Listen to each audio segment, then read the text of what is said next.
أعوذ بالله من الشيطان الرجيم. بسم الله الرحمن الرحيم. الحمد لله الذي أخرج عباده من ظلمات الكفر والشرك إلى نور الإيمان والتوحيد، والصلاة والسلام على من به الشفاعة العظمى وبه التخلص من هول المحشر، سيدنا محمد المبعوث بباهر المعجزات لتأييد رسالته وتصديق هدايته، وعلى آله الطاهرين وأصحابه البادلين، ولا حول ولا قوة إلا بالله العلي العظيم. عدد كل حرف كتب ويكتب أبد الآبدين ودهر الداحرين. اللهم فقهنا في الدين وعلمنا التأويل. اللهم فقهنا في الدين وعلمنا التأويل. اللهم فقهنا في الدين وعلمنا التأويل. اللهم رب اشرح لي صدري ويسر لي أمري واحلل عقدة من لساني يفقه قولي. أما بعد، فقال الشيخ المؤلف رحمه الله تعالى ونفعنا بعلومه في الدارين amin ya rabbal alamin. Dan kenyataan demikian itu bahawa kalimah yang pertama yaitu la ilaha illallah memberi faedah akan ikrar dengan menafikan ketuhanan daripada yang lain daripada Allah Ta'ala dan menisbatkan dia baginya subhanahu wa ta'ala dan hakikat Tuhan itu. Qala muallif rahimahullah ta'ala.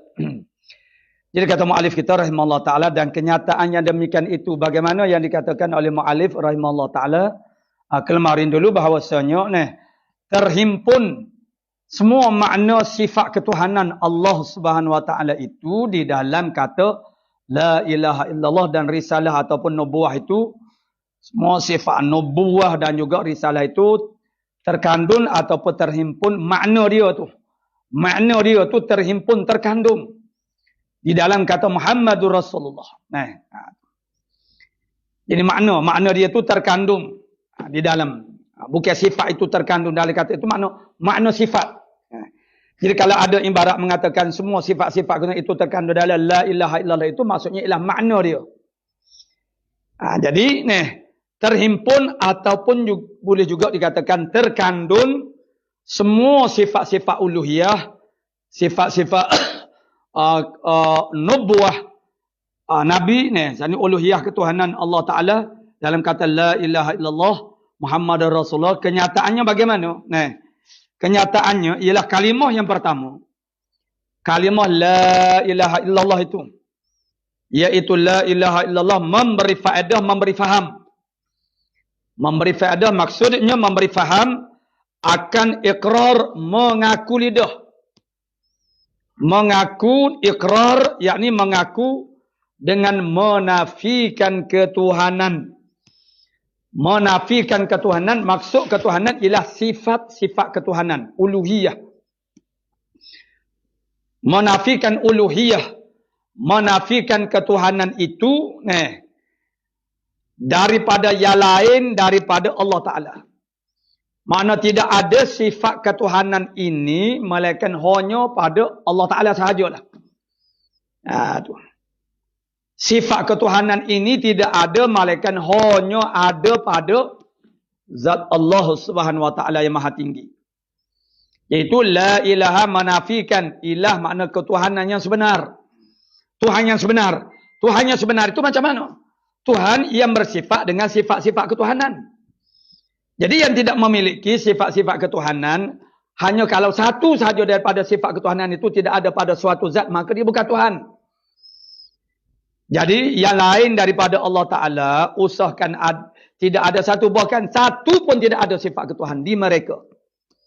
Maka mereka tidak layak menjadi Tuhan. Yang selain daripada Allah Ta'ala itu tidak layak menjadi Tuhan, makna bukan Tuhan yang sebenar. Ia hanya dinobatkan, diangkat oleh manusia sahaja. Sedangkan mereka yang diangkat sebagai Tuhan itu tidak memiliki satu pun sifat ketuhanan. Sehingga kan maknanya kalaulah suatu zat itu, bukan kata tidak ada satu sifat ketuhanan. Satu saja tidak ada sifat ketuhanan. Dia bukan Tuhan dah. Tidak layak jadi Tuhan. Nah. Jadi kalau Tuhan itu, misalnya kita kata, Tuhan itu satu saja sifat ketuhanan. Dia dia tak ada. Maka dia tak layak jadi Tuhan. Apatah lagi Tuhan-Tuhan yang diangkat oleh manusia itu bukan tidak ada satu. Satu habuk pun tidak ada sifat ketuhanan kepada dirinya. Macam mana boleh dianggap sebagai Tuhan? Sebab itu maknanya la ilaha illallah, menafikan ketuhanan selain daripada Allah Subhanahu Wa Taala. Yang ada uluhiyah ini hanya kepada Allah Taala sahaja. Jadi Tuhan yang sebenar, yang layak disembah, yang sesuai disembah, yang layak disembah, yang patut disembah, yang wajib sembah itu hanya Allah Subhanahu Wa Taala sahaja, kerana yang memiliki sifat-sifat ketuhanan itu hanya Allah Taala sahaja. Jadi pada kata la ilaha, la menafikan. La ilaha maknanya menafikan ketuhanan daripada yang lain daripada yang lain daripada Allah Taala. Dan menisbatkan dia baginya, menisbatkan dia ketuhanan. Dan menisbatkan dia ketuhanan itu baginya, bagi Allah Ta'ala sahaja. Uluhiyah itu hanya ada pada Allah Ta'ala sahaja. Maka dia sahajalah yang layak untuk kita sembah dan untuk kita jadikan sebagai Tuhan. Yang diangkat oleh manusia yang selain daripada Allah Ta'ala itu, yang diangkat sebagai Tuhan. Makna yang dinobatkan ia sebagai Tuhan itu tidak benar, tidak betul, kerana mereka ini tidak ada sifat-sifat ketuhanan. Jadi cobalah kita cek daripada satu persatu sifat ketuhanannya, maksudnya wujud, hidam, baqa. Wujud, mereka itu wujud juga. Wujud yang macam mana? Wujud yang sejati itu wujud zati. Itu ulang kaji semula pelajaran kita bermula sifat wujud dulu.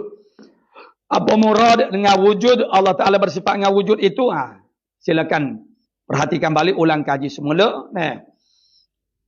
Ya, kita wujud, kita ada juga, tapi ada kita ni jaiz. Dulu tak ada, sekarang ada, kemudian akan tak ada pula. Jadi ada kita ni boleh menerima tak ada, dan ada kita ni kerana ada yang mengadakan kita. Jadi kalau begitu maksudnya kita ni bukan wujud yang zati. Sifat ketuhanan Tuhan itu ialah wujud dengan makna wujud yang zati. Siapa yang ada wujud zati ini melainkan hanya Allah Subhanahu Wa Taala saja. Qidam, baqa, mukhalafatu ta'ala al-hawadis.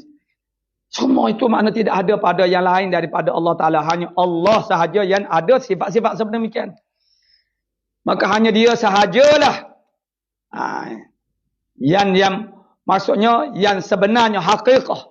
Mana pada hakikatnya yang jadi Tuhan. Bukan dia yang patut. Jadi makna memang hanya Allah Ta'ala sahajalah Tuhan yang sebenar. Jadi kalimah la ilaha illallah itu ialah ikrar, pengakuan lidah dengan menafikan ketuhanan daripada yang lain daripada Allah Ta'ala, dan menisbatkan ketuhanan itu baginya, bagi Allah Ta'ala sahaja. Mana baginya Subhanahu Wa Ta'ala. Dan hakikat Tuhan itu apa? Hakikat Tuhan itu ialah mereka yang disembah dengan sebenar. Itu hakikat Tuhan. Yang disembah dengan sebenar. Disembah dengan sebenar itu maksudnya dia layak disembah. Dia patut disembah. Kerana apa patut disembah? Kerana apa layak disembah? Kerana dia memiliki sifat-sifat ketuhanan yang sebenar. Yang layak disembah itu ialah yang benar-benar Tuhan. Yang ianya memiliki sifat-sifat ketuhanan. Lain daripada Allah Ta'ala tidak memiliki sifat ketuhanan, maka dianya tak layak disembah. tak patut disembah dan tak layak disembah. Walaupun manusia sembah juga sekalipun. Itu kerana manusia tidak mengenali Tuhan yang sebenar. Tuhan yang sebenar ini Tuhan yang memiliki segala sifat-sifat uluhiyah, sifat-sifat ketuhanan. Jadi, hakikat Tuhan itu ialah mereka yang disembah dengan sebenar. Yang patut disembah. Yang orang panggil wajar disembahkan dia. Sebab apa wajar? Kerana dia memang Tuhan sungguh, kerana dia ada sifat-sifat ketuhanan. Yang disembah oleh manusia selain daripada Allah Ta'ala itu tidak wajar disembah. Maknanya tidak patut dan tidak sebenar bahawa disembahkan dia, kerana dia bukan Tuhan yang sebenar. Sebab apa kita katakan dia bukan Tuhan yang sebenar? Kerana tidak ada sifat ketuhanan pada diri mereka ini. Tuhan-Tuhan mereka ini mana? Mereka yang dianggap oleh sebahagian pada manusia sebagai Tuhan, yang dinobatkan, yang diangkat mereka itu sebagai Tuhan. Sedangkan sebahagian daripada Tuhan-Tuhan yang diangkat itu ialah makhluk bagi hamba dia. Maksud seperti berhala-berhala. Manusia menjadikan berhala-berhala itu adalah makhluk. Manusia itu makna khalik dia lah. Kalau kita kira dari segi istilahnya. Walaupun hakikatnya dia tak panggil khalaqa, tidak panggil khalikun. Sebab mereka itu jadikan benda tu daripada batu. Daripada Allah Ta'ala ni khalaqa makna daripada tiada sesuatu kepada jadi ada. Atas jalan ijad, itu makna khalaqa. Menjadikan sesuatu itu ala sabilil ijad, atas jalan mengadakan daripada tidak ada kepada jadi ada. Walau macam mana pun secara majasnya kita kata orang-orang yang buat takum, buat berhala itu, dialah tukan yang membuat itu maksudnya khalik. Jadi khalik, maka berhala itu, patun-patun itu adalah makhluk bagi mereka itu. Jadi macam mana? Khalik pula mengangkat makhluk sebagai Tuhan mereka. Jadi hamba yang menyembah Tuhan, yang Tuhan itu mereka jadikan Tuhan itu. Itu sangat-sangat tidak munasabah dah. Jadi mereka tak layak disembah. Kerana mereka tak bersifat dengan mana-mana sifat ketuhanan pun. Jadi wujud pun tidak, qidam pun tidak, baqa' pun tidak, mukhalafah pun tidak. Tak mukhalafah. Mereka ada nazir, mereka ada mithil, mereka ada syibih, ada musyabah, ada mumathalah, ada nazir, ada bandingan dia, ada seumpamanya. Ada orang panggil yang syibih, yang semih dengan dia. Tuhan-Tuhan ini dia menyala, dia tak serupa dengan apa-apa. Baik dalam bentuk jirim, baik dalam bentuk arab, ada berlaku. Jadi macam mana? Mana mereka itu diangkat sebagai Tuhan, itu tidak sebenar. Maka tidak, mereka itu, Tuhan-Tuhan yang diangkat oleh orang kafir itu tidak layak disembah. Walaupun mereka tetap disembah oleh mereka itu. Jadi, dengan sebenar, dan lazimlah bahawasanya ia Allah Ta'ala, bahasanya Allah Ta'ala itu terkaya daripada tiap-tiap barang yang lainnya. Itu makna hakikat Tuhan. Lazim apabila Tuhan itu bersifat dengan segala sifat-sifat ketuhanan, nescaya lazimlah bahawasanya Allah Ta'ala itu terkaya. Terkaya ni makna tak berhajat. Ghaniyun, Allahu ghaniyun. Allah Ta'ala tak berhajat kepada apa-apa.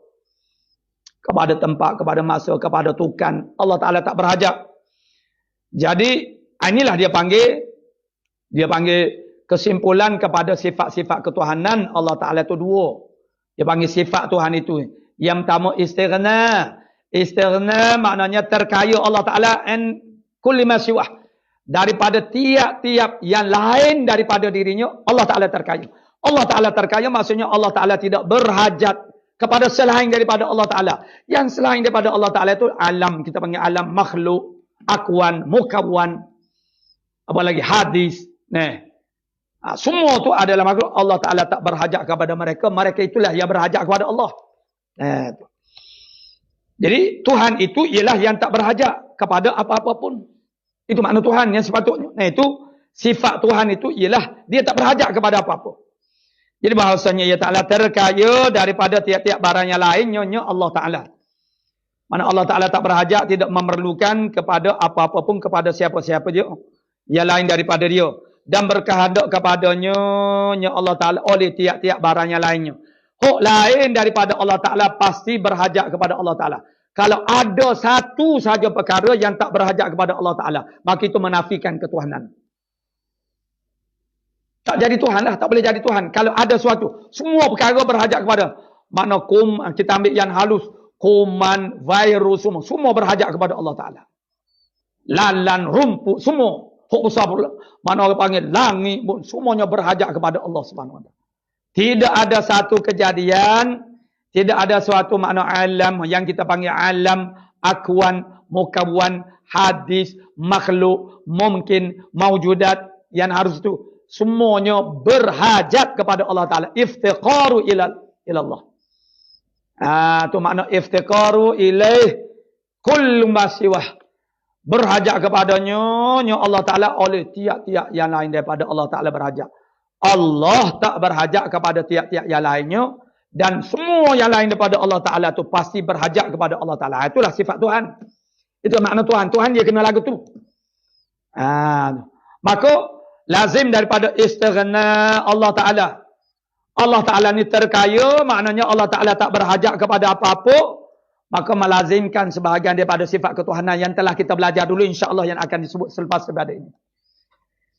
Lazim daripada iftiqarnya sekalian yang lain daripada Allah Ta'ala itu kepada Allah Ta'ala melazimkan beberapa sifat yang lain pula yang telah kita belajar daripada sifat 20 dulu.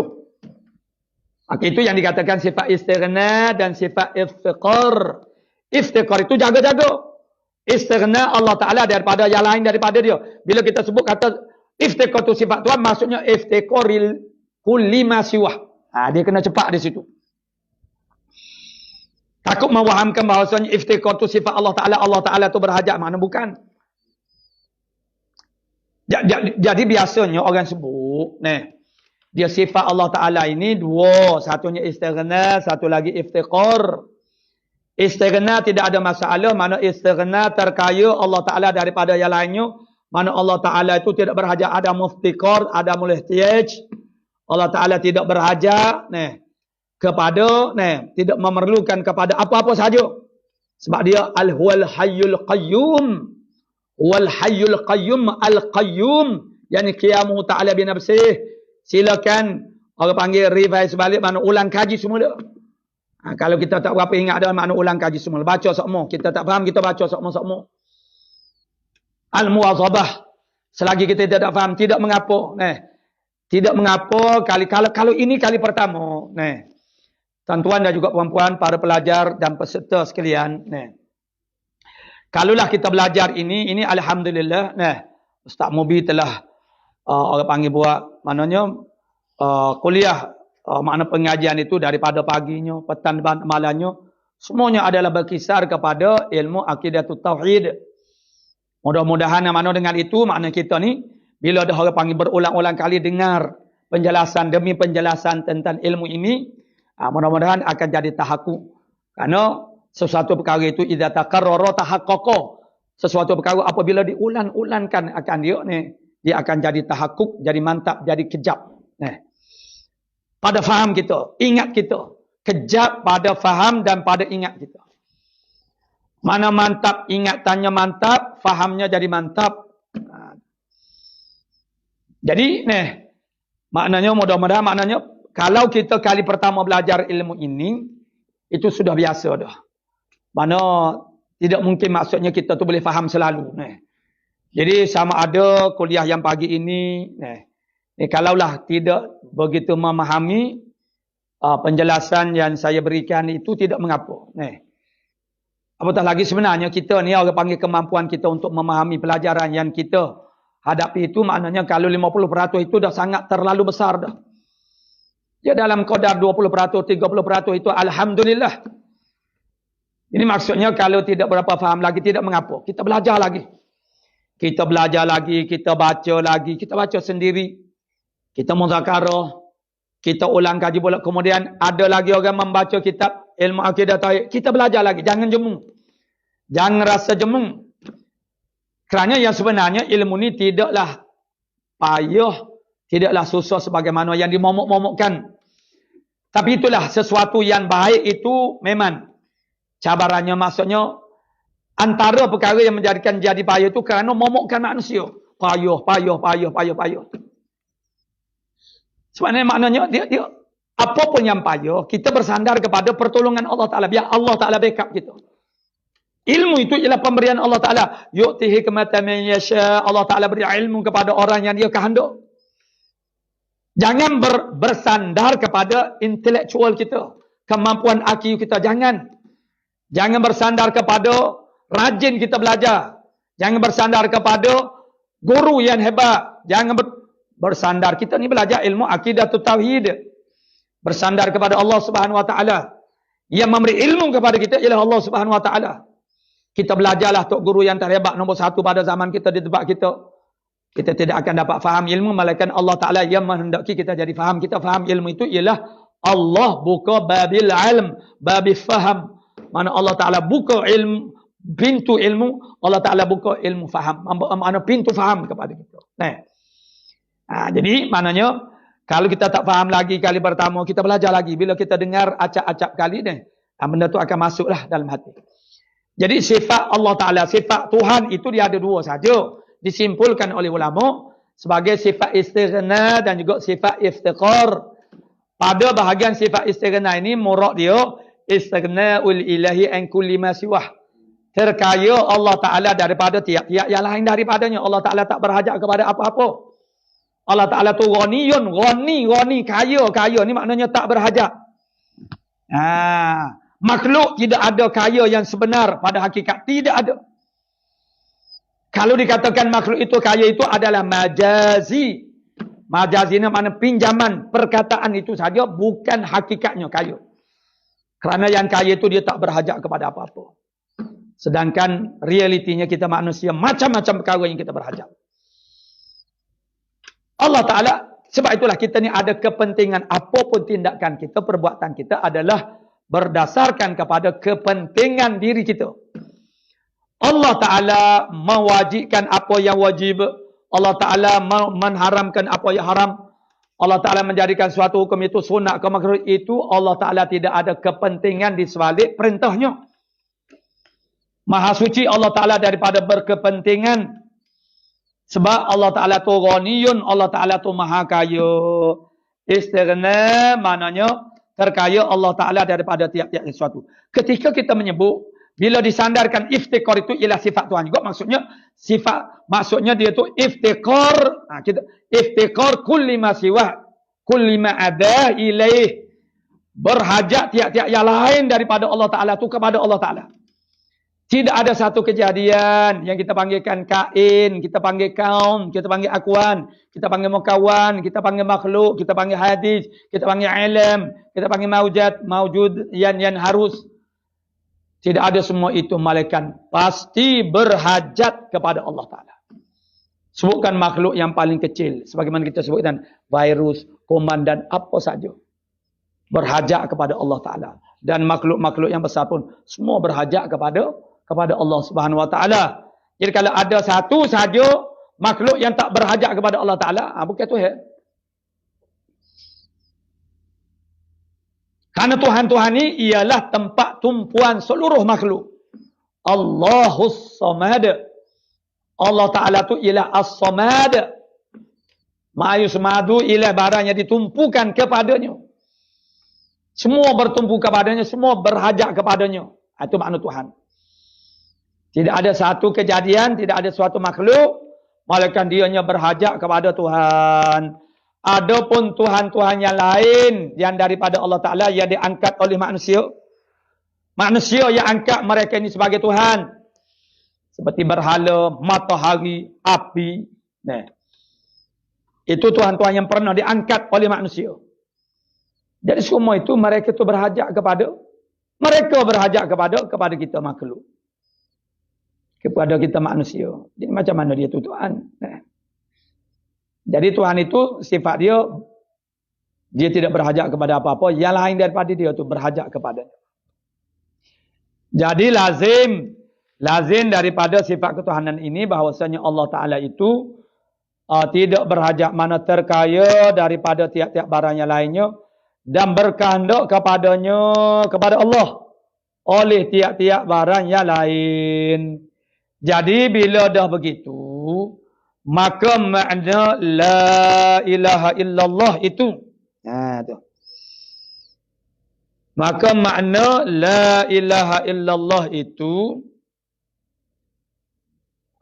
ini dia kata maka tu dia panggil tafriq. Kalau di bawah boleh tengok angka nombor 3. Qauluhu, makna la ilaha illallah itu mereka itulah. Ini adalah tafriq atas katanya hakikat Tuhan. Itu ada atas dulu. Maka makna la ilaha illallah, tafriq kepada kenyataan saat ni. Lazimlah tafriq atas katanya dan lazimlah bahawasanya ia Ta'ala terkaya daripada tiap-tiap barang yang lainnya. Jadi tafriq daripada kata itu, tafriq ni maknanya cawangan. Tafriq makna cawangan, buat cawangan. Maksudnya kesimpulan daripada kenyataan itu. Itu dia dari sudut kaedah penulisannya dia buat datang dengan huruf fa. Fa ini dia panggil fa'u tafri'iyah. Fa tafri' orang panggil. Sebagaimana kemarin dulu dah kita sebut. Maka makna fa itu macam-macam makna dia. Yang diterjemah kepada bahasa Melayu ialah maka. Ini maka ini dipanggil maka tafri'iyah. Jadi tetap kali itu maka makna la ilaha illallah itu tiada mereka, dia terjemah kepada la ilaha, tiada mereka yang disembahkan dengan sebenar pada nafsil amri.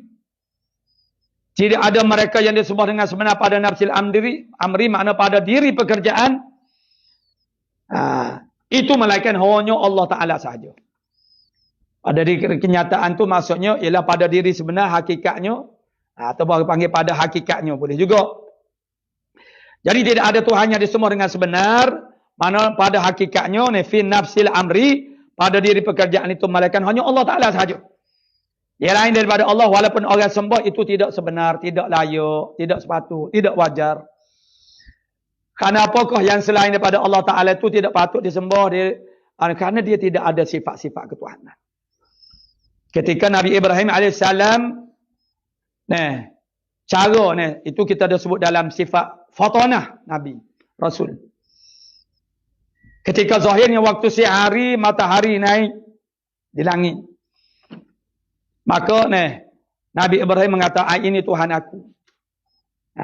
Itu cara dia nak bawa kepada satu bentuk pemikiran yang munasabah. Oh, matahari ini munasabah dia jadi Tuhan sebab apa? Dia sangat memberi manfaat kehidupan manusia. Ya. Tapi bila tiba waktu malam, matahari tak ada. Tuhan pun boleh mengair, mana boleh tiada. Sekejap ada, sekejap tak ada. Itu bukan wujud yang sejati. Jadi, dia kecenderungan manusia mengangkat sesuatu perkara itu sebagai Tuhan. Dia ada dua perkara yang besar lah, dua faktor yang besar. Yang menyebabkan orang mengangkat sesuatu itu sebagai Tuhan. Yang pertamanya ialah sumbangan jasa sesuatu perkara itu kepada kehidupan manusia. Maka matahari, jasanya dia mencerahkan alam berwarna ini. Sehingga kan kita boleh nampak sekalian alam ini dengan cahaya matahari. Dan banyak lagi dari segi orang panggil, matahari, cahaya mataharinya memberi manfaat kepada tumbuh-tumbuhan. Jadi memandang kepada manfaat matahari itu yang sangat besar kepada kehidupan manusia. Maka ada sebahagian manusia mengangkat matahari itu sebagai Tuhan. Dia tidak jadikan matahari, tetapi dia mengangkat matahari. Sebab apa? Kerana sumbangan matahari kepada kehidupan kita itu sangat banyak. Tidak boleh dinafikan. Begitu juga bulan, begitu juga api. Api diangkat sebagai Tuhan. Kerana api ini benda yang sangat manfaat kepada kita. Yang kedua, orang mengangkat sesuatu perkara itu sebagai Tuhan ialah kerana kagum terhadap keindahannya. Kagum terhadap kejadian penciptaannya. Kekaguman itu membawa kepada rasa hairan, rasa pelik, rasa hebat sesuatu benda. Maka sampai manusia mengangkatnya sebagai Tuhan. Bintang umpamanya bagi negeri-negeri yang berada agak jauh sedikit daripada khatul istiwa. Begitu waktu senjanya bintang itu sudah kelihatan waktu permulaan malamnya. Tapi bintang itu tidak berada di atas langit. Dia berada hampir dengan kaki langit. Dan bergerak berjalan di padang pasir umpamanya. Ketika waktu senja itu sudah memasuki maghrib, akan kelihatan bintang-bintang dengan suatu bentuk yang sangat indah. Sehingga manusia mengaguminya dan akhirnya menobatkan dia sebagai Tuhan. Itu di antaranya. Begitu juga penciptaan patun-patun berhala-berhala.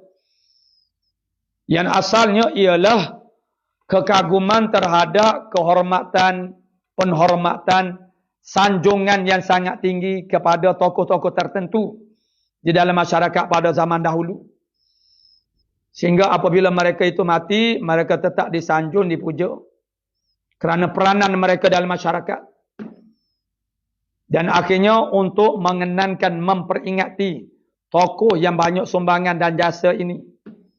Yang dikagumi oleh manusia dari segi fikrah dia, dari segi tindakan dia. Akhirnya dibuat gambar untuk memperingati. Lalu diadakan cara-cara menghormatinya melalui gambar itu.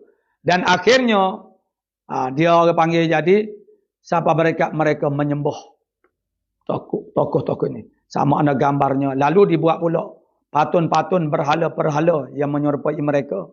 Dan akhirnya jadilah patun-patun berhala ini dan akhirnya mereka menyembah berhala ini. Sebab itu dalam Islam itu dia tidak berkompromi dalam bab patun ini. Hanya kalau kita ada anak kecil yang perempuan, boleh ada di dalam rumah kita anak-anakkan patun-patun kecil. Atas dasar tarbiyah mereka itu. Menunjukkan tarbiyah ini suatu perkara yang besar. Jadi, dalam kata, bila kita kata la ilaha illallah, kita menafikan Tuhan yang sebenar melainkan hanya Allah Ta'ala. Karena maknanya tiada mereka yang disembahkan dengan sebenar pada nafsil amri melainkan Allah. Dan lazim daripada demikian itu bahawasanya, lazim daripada la ilaha illallah, la mustaghniyan an kulli ma siwahu wa la muftaqiran ilaih kullu ma adau illallah. Tu, dia ambil kata ni.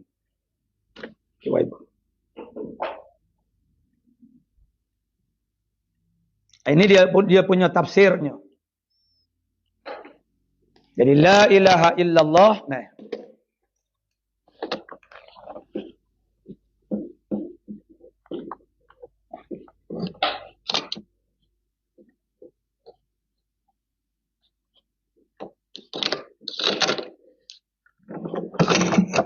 apalah.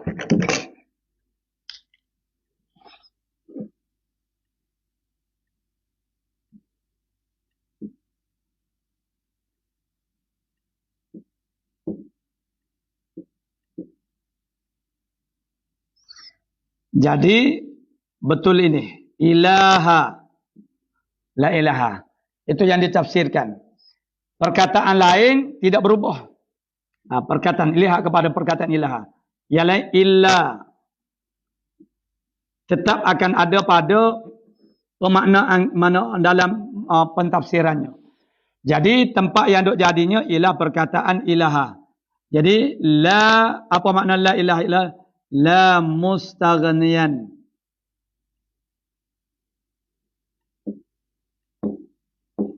Tidak ada yang terkaya.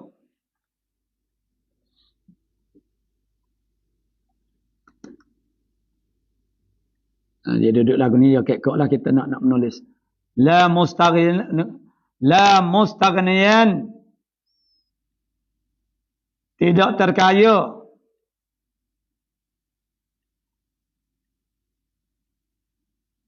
An kulli ma siwah.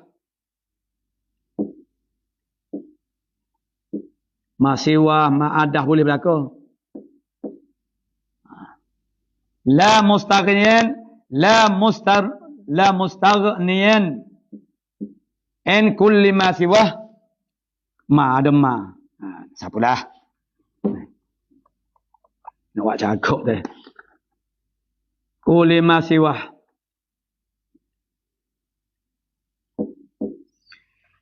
Tidak terkaya daripada tiap-tiap barang yang selainnya, nyonya Allah.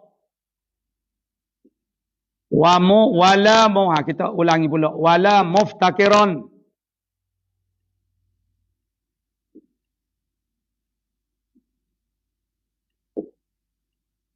Ilaih. Dan tidak ada yang berhajat kepadanya. Kullu ma ada. Kullu. Hak ni. And kulli. Hak ni kena baca. Kulli ma ada. Ada tu siwah lah, sama lah. Sama je. Nah, itu tafannul fil ibarah. Mempelbagaikan ibarat. La mustaghniyan an kulli ma siwahu. Wala muftakirun ilaih. Kullu ma ada illallah.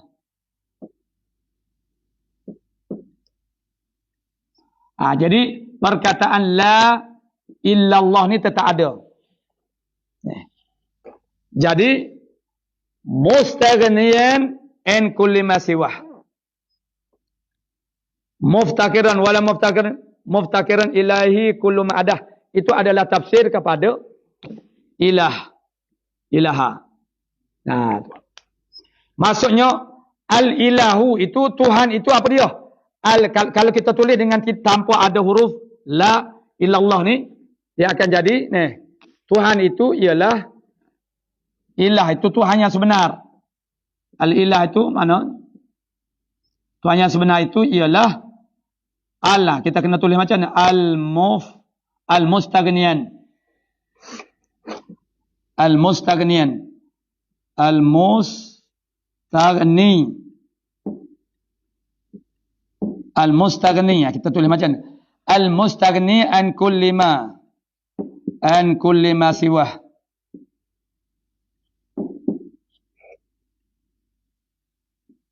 Wal muftakiru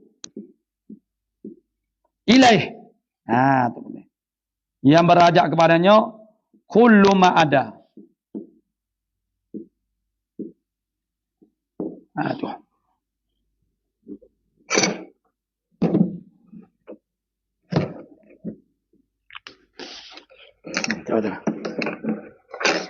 Jadi la ilaha illallah. Jadi tafsirnya la mustaghniyan. Ini dia kena bagi atas lah sebab la mustaghniyan an kulli ma siwah. Tidak ada yang berhajat, tidak ada yang terkaya daripada tiap-tiap yang lainnya, dan tidak ada yang berhajat kepadanya oleh tiap-tiap yang lain illallahu, malaikat hanya Allah Taala sahaja. Nah, maknanya ni ilah ni tafsir kepada ilah ni mustaghniya an kulli ma siwa muftakiran ilai kullu ma ada. Jadi al-ilah Tuhan itu ialah al-mustaghni an kulli ma siwahu. Tuhan yang sebenar tu ialah al-ma'budu bihaqq. Yang disembah dengan sebenar itu ialah yang terkaya daripada tiap-tiap yang lain.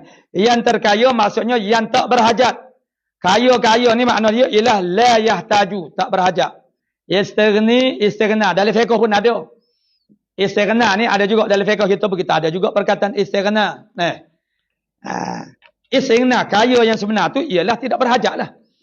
Jadi macam dalam fiqh contohnya kita dalam fiqh dia kata air, kita belajar dalam air yang maknanya bila masuk satu benda yang suci, dia mengubahkan air itu. Jadi suatu suci, benda yang suci dia mengubahkan sifat air, warna, bau dan rasa. Dengan ubah yang banyak, maka dia akan mengubah itlaqiyatil ma, kemutlak air. Jadi air itu jadi tidak jadi air mutlak.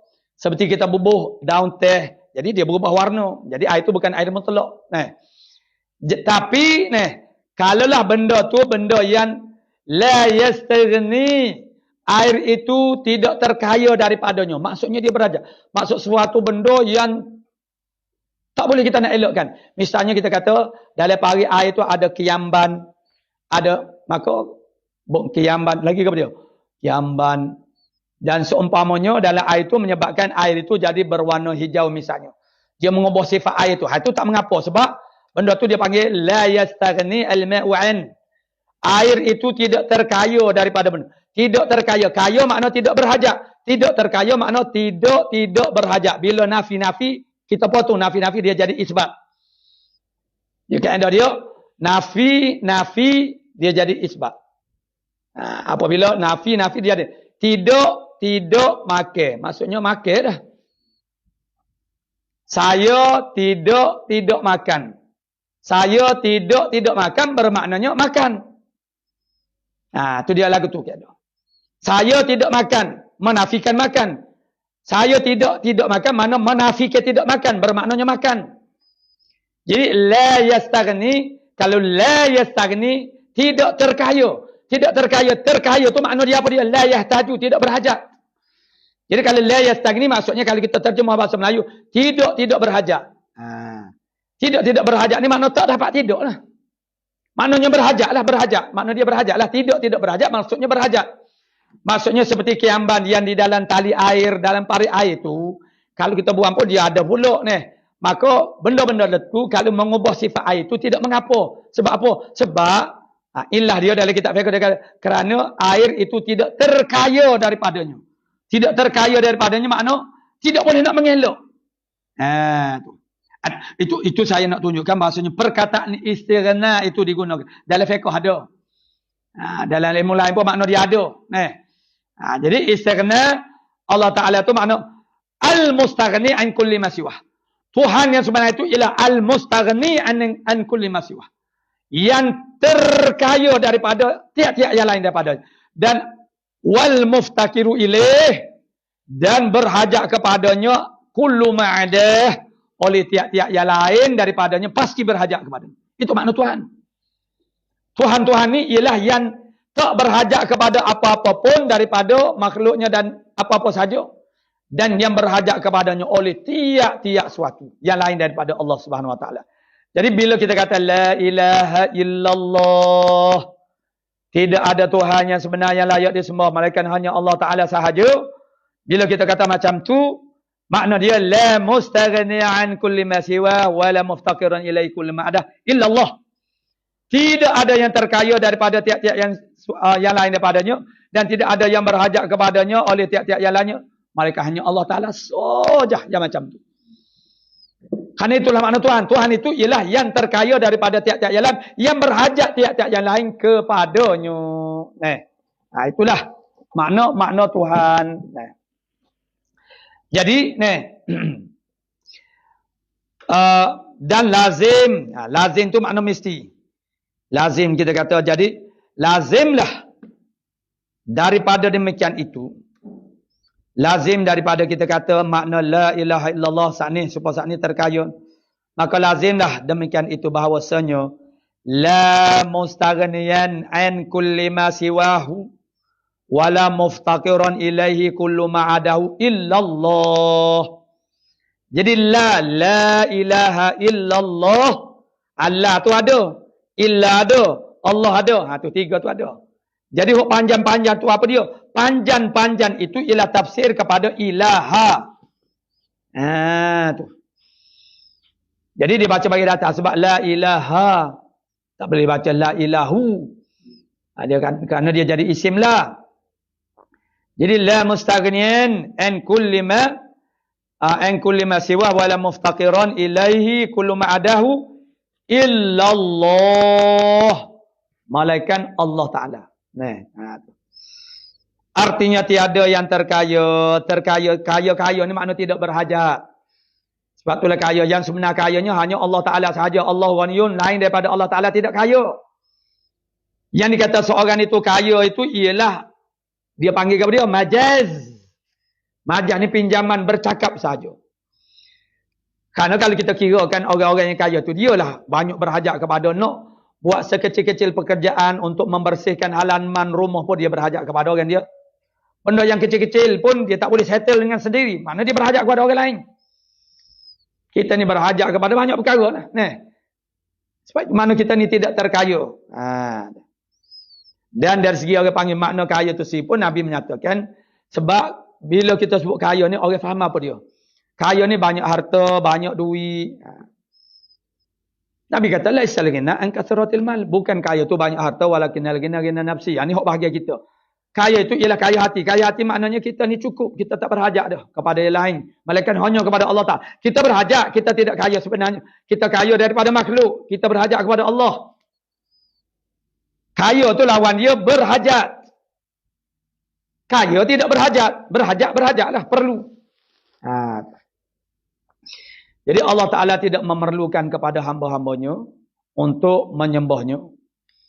Kalau tidak ada satu makhluk pun yang menyembah Allah Subhanahu Wa Ta'ala, tak jadi apa-apa pun kepada Allah. Tidak jadi terjejas. Sebab Allah Ta'ala tu ghaniyun. Allahu ghaniyun. Allah Ta'ala maha kaya. Yakni istighna, terkaya en kulli masiwah. Daripada tiap-tiap yang lain daripada dirinya. Jadi, artinya tiada terkaya daripada tiap-tiap barang yang lain dan tiada yang berkehendak kepadanya oleh tiap-tiap, melainkan hanya Allah. Dan bermula ini kata la mustaghniyan an kulli ma siwah wa muftaqin wala muftaqiran ilaihi kullu ma adahu illa Allah ni. Ataupun kita ambil hak asalnya ialah la ilaha illallah. Itu mana hak asal. Dan bermula ini gap dia. La ilaha illallah tu makna dia apa dia?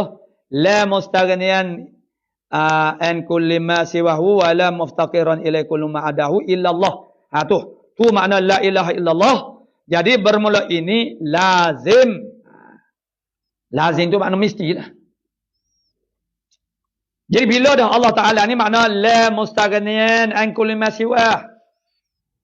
Bila Allah Taala ni ilah la muftaqiran ilaihi kullu ma adah. Illallah, malaikat hanya Allah Ta'ala sahaja. Makna yang berhajat kepadanya, tak ada yang lain daripada malaikat hanya Allah. Yang terkaya daripada tiap-tiap sesuatu hanya Allah Subhanahu Wa Ta'ala. Maka dengan itu jadi lazimlah menhimpun ia. Menhimpun ia la ilaha illallah. Akan segala aqaid, akidah, aqaid, jamuk, kata banyak kepada aqidatun. Aqaid ni jamak mana akidah. Akidah makna simpulan. Boleh juga nak panggil akidah ni sebagai mu'taqad. Mu'taqad benda yang disimpul, yang dipegang. Jadi mu'taqad itu sama dengan makna akidah. Akidah itu apabila dijamukkan akan dia jadi aqaid.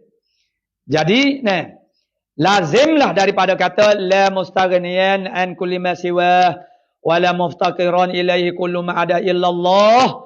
Lazim daripada tu apa dia? Lazim daripada kata la ilaha illallah dengan makna tadi. Makna la mustaghniyan ilah tu. Itu lazimlah daripada itu. Lazimlah menhimpun ia la ilaha illallah. Itu kenyataannya. Hok kita mula-mula baca tadi. Hok kita baca mula-mula tadi. Dia kata dia kenyataan demikian itu. Yang kita baca kemarin dulu. Yakni terhimpun dalam kata la ilaha illallah. Alhamdulillah. Jadi terhimpun di dalam kata la ilaha illallah. Kenyataannya macam mana? Huraiannya macam mana? Penjelasannya macam mana? Hak tadi. Apa kata la ilaha illallah itu menghimpunkan semua sifat-sifat ketuhanan. Kerana makna la ilaha illallah itu makna dia apa dia? Makna dia la mustaghniyan ilaihi. La mustaghniyan an kulli ma siwah wa la muftaqaran ilaihi kullu ma ada illallah. Karena la ilaha illallah itu dengan makna saat ni. Apabila la ilaha illallah dengan makna la mustaghniyan sehingga akhir saat ni, maka lazimlah menhimpun kalimah la ilaha illallah itu akan segala aqaid, segala akidah-akidah yang bergantung, yakni yang berkait dengan Tuhan. Semua aqaid yang berkait dengan Tuhan, yakni yang wajib bagi Allah Subhanahu Wa Taala, yang mustahil atas Allah Taala dan yang harus baginya Allah Taala, semuanya terhimpun dalam kata la ilaha illallah. Itu kenyataannya. Kenapa mu'alif kita rahimahullah ta'ala menyatakan bahawasanya terhimpunnya semua sifat-sifat ketuhanan itu di dalam kata la ilaha illallah. Kerana Kerana makna la ilaha illallah itu ialah la mustaghniyan an kulli ma siwa wala muftaqiran ilai kullu ma ada illallah. Karena makna dia begitu. Jadi lazim daripada itu maknanya terhimpunlah.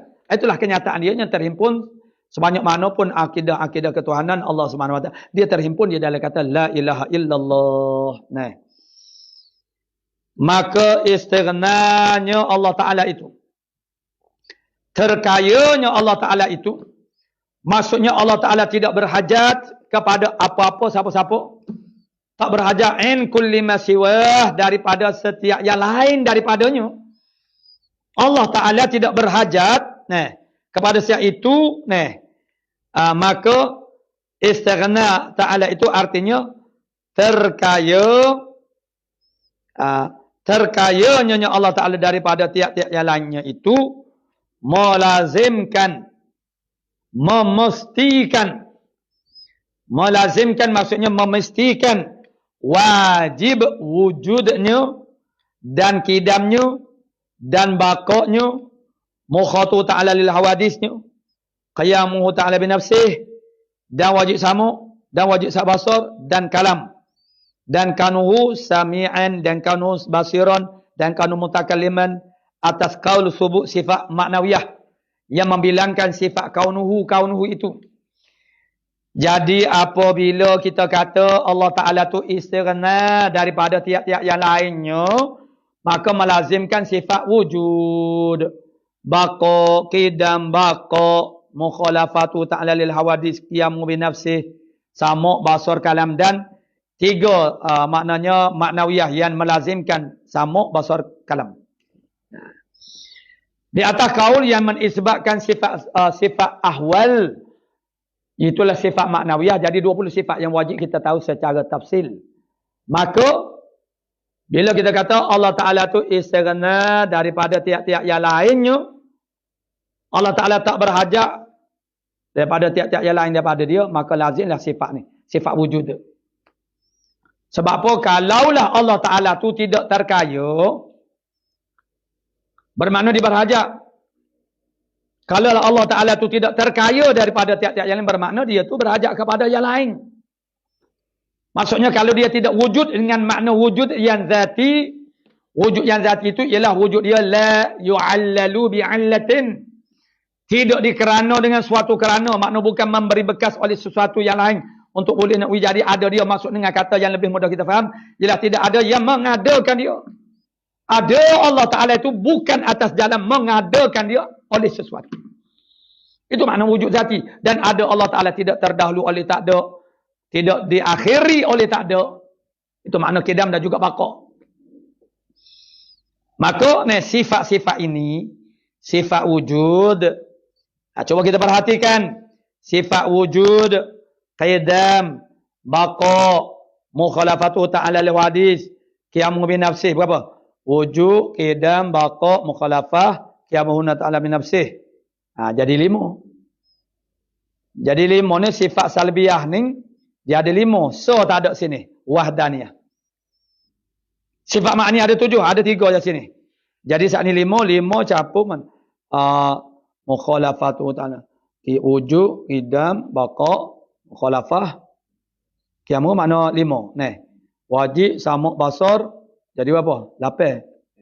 Cabut 3 pula sifat maknawiyah. Jadi 11. Jadi 11. Maka 11 ini dinamakan sebagai sifat istighna. Dengan makna apa dia? Makna sifat istighna. Istighna al-ilahi an kulli ma siwah. Terkaya Tuhan daripada tiap-tiap yang lainnya. Bila kita kata terkaya Allah Ta'ala daripada tiap-tiap yang lainnya, maka dia melazimkan sifat wujud, qidam, baqa, mukhalafatuhu ta'ala al-hawadi, qiyamuhu nafsih, sama', basar, kalam, kaunuhu ta'ala sami'an, kaunuhu ta'ala basiran, kaunuhu ta'ala mutakalliman. Itu 11. 11 daripada 20 sifat. Maka 11 daripada 20 sifat ini dipanggil sifat istighna. Bermakna secara mudahnya yang tinggal lagi daripada 20 itu 20 tolak 11 jadi 9. Maka otomatik 9 yang lain itu adalah sifat iftiqar ilaih. Berhajat makhluk kepadanya Allah Ta'ala. Mengapa berhajat kepada Allah Ta'ala? Sebab sifat-sifat ini. Jadi lazim daripada istighna Allah Ta'ala itu daripada tiap-tiap yang lain, maka lazimlah oleh sifat wujud. Ni.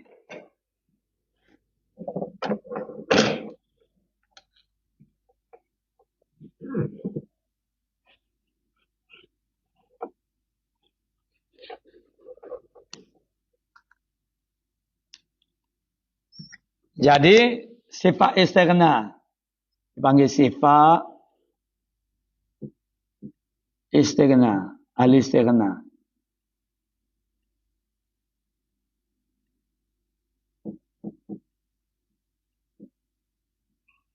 Sifat istighna itu bila kita kata istighna'ul ilahi an kulli ma siwah, maka melazimkan sifat wujud. Kemudian qidam, baqa, mukha, lafatuhu lil hawadis, qiyamuhu bi nafsih,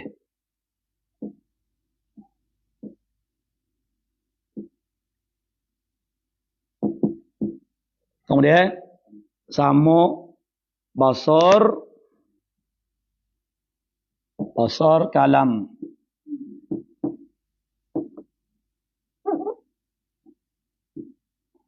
Kemudian kaunuhunya.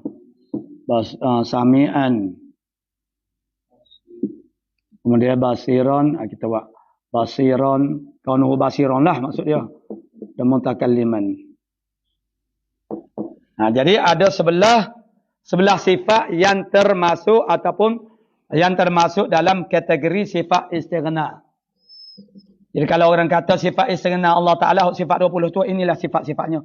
Bila kita kata Allah Ta'ala tu terkaya daripada tiap jalan, maka lazimlah dia bersifat dengan wujud. Lazimlah dia bersifat dengan qidam. Kalaulah dia tidak wujud, bermakna dia tidak istighna. Bermakna dia berhajat kepada yang menjadikan akan dia tukan. Yang kita belajar dulu, qiyamu ta'ala bin nafsih. Dia kerana 3 ni, qidam, baqa' dan qiyamu ta'ala bin nafsih ni, dia 3 inilah yang membina makna wujud zati. Allah Ta'ala huwal hayyul qayyum. Al-qayyum itu makna qiyamu ta'ala bin nafsih. Jadi kalaulah Allah Ta'ala tidak wujud, bermakna dia berhajat kepada tukan, menjadikan dia. Kalau Allah Ta'ala tidak qidam, bermakna dia berhajat kepada tukan juga. Sebab dia baru. Kalau dia tidak baqa', bermakna dia juga tidak, makna dia baru juga. Sebab dia menerima tiada. Kalau dia tidak menyalahi bagi hawadis, bermakna dia itu baru dah. Dia sama dengan baru. Bila dia sama dengan baru, dia berhajat kepada tukan juga dan kepada tempat. Kalau dia tidak qiyamu ta'ala bin nafsih, itu memanglah. Qiyamu bin nafsih itu ialah teras kepada makna istighna tu. Dia bahasa Melayu kita pun ada, berdiri di atas kaki sendiri, berdikari. Maksudnya, kita boleh buat sendiri benda-benda yang paling basic asas dalam pengurusan diri. Tapi kita masih lagi berhajat kepada yang lain, orang lain. Ini Allah Ta'ala qiyamu ta'ala bin nafsih itu makna dia tak berhajat kepada apa-apa. Kalau Allah Ta'ala tidak bersifat dengan sama, dia berhajatlah kepada, kalau kita manusia, dia panggil kepada dia, doktor, kita nak kepada doktor untuk mengubati kekurangan pada tubuh badan kita, yakni penyakit. Jadi kalau tidak sama, bermakna dia tu tuli. Bila dia tuli, dia berhajat kepada sesuatu yang lain untuk memperbaiki tuli dia tu. Maka dengan sebab itulah bila kita kata Allah Ta'ala tu istighna daripada tiap-tiap sesuatu yang lainnya, bermakna dia tu bersifat dengan sama, bersifat dengan basar. Kerana kalaulah Allah Ta'ala tu tidak bersifat dengan basar, bermakna dia buta. Kalau Allah Ta'ala buta, bermakna dia berhajat kepada yang memperbaiki kebutaannya. Yang merawati, yang menyembuhkan daripada kebutaannya. Dan basar kalam. Jadi kalau Allah Ta'ala tidak bersifat dengan kalam, bermakna dia bisu. Bisu itu kekurangan. Maka kena baiki. Jadi berhajat kepada sesuatu yang lain. Dan kanuhu 3 tu. Kanuhu sami'an, kanuhu basiran, kanuhu mutak. Jadi akhirnya jumlah dia adalah 11. Maka 11 ini dipanggil sebagai sifat istighna. Itu dipanggil sebagai sifat istighna.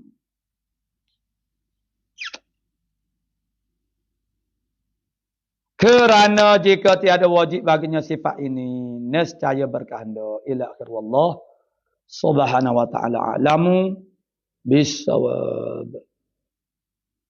A'udzu billahi minasyaitonir rajim. Bismillah. Alhamdulillah.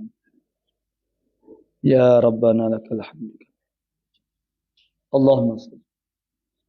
Allahumma inna nas'aluka al-'ilma wa inabatal mukhbitin wa syukra as-sabr. Sallallahu alaihi wasallam. Alhamdulillah.